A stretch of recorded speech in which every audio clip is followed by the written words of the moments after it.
గుండె మీద చేసుకొని పాలమూరు బిడ్డలు ఆలోచించాలని నేను విజ్ఞప్తి చేస్తా ఉన్నాను. ఇది మా అధికారం కోసమో మా కోటేయమని చెప్పట్లేదు, నేను మాకేదో కావాలని చెప్పట్లేదు. అధికారం ఏమీ కొత్త కాదు. 14 ఏళ్ళు ఉద్యమంలో ఉన్నాం, 10 ఏళ్ళు అధికారంలో ఉన్నాం, గత 2.5 ఏళ్ళు ప్రతిపక్షంలో ఉన్నాం. మళ్ళీ గెలిస్తే అధికారం వస్తుంది, కొత్త ఏం కాదు అది. కానీ దయచేసి పాలమూరు బిడ్డలు ఆలోచన చేయాలి. 2.5 ఏళ్ళ కాంగ్రెస్ ప్రభుత్వం, రేవంత్ రెడ్డి గారి ప్రభుత్వం పాలమూరుకి ఏమన్నా మంచి చేసిందా చెడు చేసిందా మీరు ఆలోచన చేయండి. 10 ఏళ్ళ కేసీఆర్ గారి ప్రభుత్వం పాలమూరుకు మంచి చేసిందా చెడు చేసిందా అది కూడా బేరీజ్ వేసుకోండి. ఇవాళ ముఖ్యమంత్రి మీ జిల్లా బిడ్డ, కానీ మీ జిల్లాకి ఏమైనా లాభం జరిగిందా? మీ కల్వకుర్తికి ఏమైనా జరిగిందా? మీ మాడుగులకు ఏమైనా జరిగిందా? మీ అప్పారెడ్డిపల్లికి ఏమైనా జరిగిందా? ఆలోచన చేసుకోండి.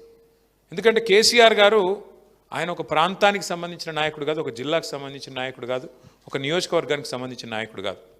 తాను ప్రాణాన్ని ఫనంగా పెట్టి కేసీఆర్ సచ్చుడో తెలంగాణ వచ్చుడో అని చెప్పి జిద్దు మీద కొట్లాడి తెలంగాణ తెచ్చిన నాయకుడు. అన్ని రాష్ట్రాలకు ముఖ్యమంత్రులు ఉంటారు, కానీ మన రాష్ట్రాన్ని తెచ్చిన నాయకుడే ముఖ్యమంత్రి అయింది మొదటిసారి, రెండోసారి.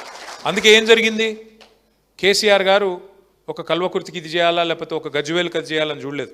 రాష్ట్రంలో ఉండే 45,000 చెరువులు మిషన్ కాకతీయ కింద తీసుకొని 45,000 చెరువుల్ని మరి బాగు చేయాలనే సంకల్పంతో బ్రహ్మాండంగా వరుసగా 4-5 ఏళ్ల పాటు మిషన్ కాకతీయ అనే ప్రోగ్రాం దాదాపు 24,000 కోట్ల రూపాయలతోని మంచిగా నడిపించే ప్రయత్నం చేసినారు.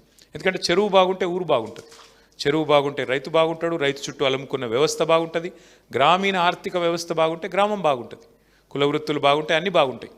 ఆ ప్రయత్నం చేసిండు. అట్లాగే మిషన్ భగీరథ ఉపాధ్యక్షుడు ఇక్కడ కూర్చున్నాడు, మాజీ ఉపాధ్యక్షుడు ఉప్పల వెంకటేష్. మిషన్ భగీరథ అనే ప్రోగ్రాము ఏదో ఆషామాషిగా పెట్టిన ప్రోగ్రాం కాదు, ఎవరికో ఒకరికి పదవి ఇచ్చినందుకు పెట్టిన ప్రోగ్రాం కాదు. సాధించుకున్న తెలంగాణలో మనం ఇంటింటికి సాగునీటి గోస లేకుండా, తాగునీటి గోస లేకుండా చేయాలనే ఉద్దేశంతో ఇంటింటికి నల్లా పెట్టి మా ఆడబిడ్డలు ఎవరు మళ్ళీ బిందెలు పట్టుకొని కుండలు పట్టుకొని రోడ్ల మీదకి వచ్చే పరిస్థితి ఉండొద్దు. వాళ్ళు లంబాడి తాండాల్లో ఉండొచ్చు, కోయగూడెంలో ఉండొచ్చు, లేదా చిన్న పల్లెలో ఉండొచ్చు, లేదా గ్రామంలో ఏ మూలకన్నా ఉండొచ్చు, ఎవరికి అవస్థ కావద్దు అని చెప్పి ఇంటింటికి నల్లా పెట్టి నీళ్ళు అడుగుతా, నేను నీళ్ళు ఇవ్వకపోతే ఆ పథకం పూర్తి చేయకపోతే నాకు ఓటు వేయకండి, ఓటు కూడా అడగనని చెప్పే దమ్మున నాయకుడు భారతదేశంలో ఒక కేసీఆర్ తప్ప ఎవరైనా ఉన్నారా? ఆలోచించండి. ఎన్నికల్లో కేసీఆర్ గారు అడ్డమైన హామీలు ఇవ్వలేదు.